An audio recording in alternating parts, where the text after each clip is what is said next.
Hey everybody, Billy back here with Worship of the Nerds. Hope you're doing well out there. So let's get right to it here. This video is for the WWE releases that were announced yesterday. There were 6 releases, and let's just say I'm shocked. We'll go from we'll talk about all 6 of them. I have some information about little information about some, more about others. So Santana Garrett, she was in the Women's Royal Rumble in January. I really don't know a lot about her. I know she was on NXT, but from my understanding, they just didn't have much for her story wise. So her release doesn't come as a surprise. We have Lana, who have been in tag teams, and she had been teaming with Naomi here and there. And I'm telling you what, she was improving all the time. And I thought she had a lot of talent, and she got good reaction from the fans. I remember with her being the sole survivor at Survivor Series last year, and I was like, this is really cool. And eliminating Nia Jax and everything with her being put through table every week for a while, and then she gets revenge. I thought that they were going to be doing big things with her, but they just didn't take it as far as they could with her. I think she had a lot of good talent when it comes to getting the fans to react to her, but they just never let her fully utilize that ability. Now we have Ruby Riot. This one was surprising to me. Ruby Riot was such a good talent. I actually genuinely thought whenever she came up that she was going to have multiple women's title reigns. Her moveset was great. She had good ring presence, good chemistry with other stars, good fan reaction. When they had the Riot Squad, that was really cool. But even on her own, I wanted to see what she could do with like a singles run. And she never got that really opportunity to win a title. I think that was the problem, was you have some of the women that have talent on Raw or SmackDown, like an Ember Moon, who just never had a singles title run on Raw or SmackDown. And there are names like Mandy Rose who deserve a singles push at some point, and they just stay in the background and get thrown around while creative doesn't know what to do with them. And it gets old after a while, because there are certain talents that you expect to hold at least one championship within, say, 3 or 4 years, but for some reason it just doesn't happen. And this was the case with Ruby Riot. She just never got what she deserved as far as a run, and I really thought she was one of the better ones on the roster. Okay, next up we have Murphy.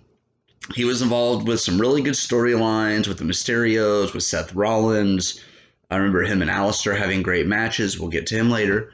But Murphy was such a great talent. He was just a hard-hitting wrestler, and he did some wicked stuff in the ring that I had not seen before from other talents, and very consistently. So for them to release Murphy, I was actually surprised. And I think Murphy will thrive anywhere that he goes, because there's something about him that makes you go, this guy is awesome. And I remember watching him have some matches with Alistair, and those two went back and forth and just had some of the best matches I had seen in a while. Next up is the one that shocked me quite a bit, Alistair Black. They had just changed his character and looked like they were finally going to start elevating him with the Big E feud, and maybe eventually him winning the United States Championship. Now, I remember watching NXT, and Alistair Black would come out and be lifted up, and he was just such great talent. He would kick people in the face, kick their faces in to beat them.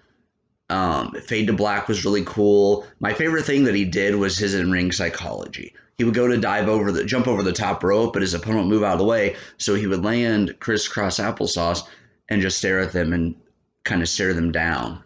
And it was really cool to see someone with the amount of talent and in-ring psychology he had. Alistair was just so great.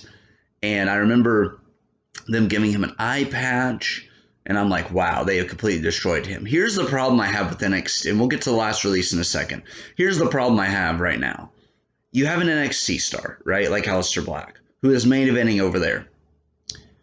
You should not be bringing stars up to the main roster, Raw or SmackDown, if you don't have anything big planned for them. That's the problem I have. They will have a huge star in NXT like an Alistair Black. Bring them to Raw or SmackDown, and then their stock drops. They don't get to do anything, and that's just it.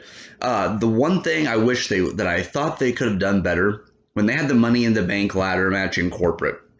Wasn't a fan of that, obviously, but Alistair Black should have won that match. I predicted he would win, and it would have been great for him had he had won the Money in the Bank briefcase. I think he was well deserving of it.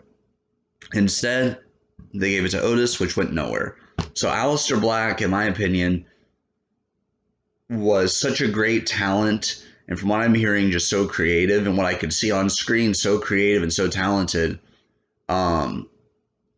that I hope he gets to go somewhere that treats him well, where he's happy, because he deserves that. He still has a bright future ahead of him. I still say that man's a future world champion wherever he goes. And he was overlooked. Same thing with Andrade. Andrade was such a great talent. I remember watching him main event. I was in Springfield, Illinois, watching WWE Live, and Zelina Vega came out with Andrade, and they were heels. But the reaction they had to their heel tactics was just phenomenal. I was cheering for Andrade, of course, because I'm an Andrade fan. But it was funny because somebody wanted to shake Andrade's hand. He went, no, but he was in character.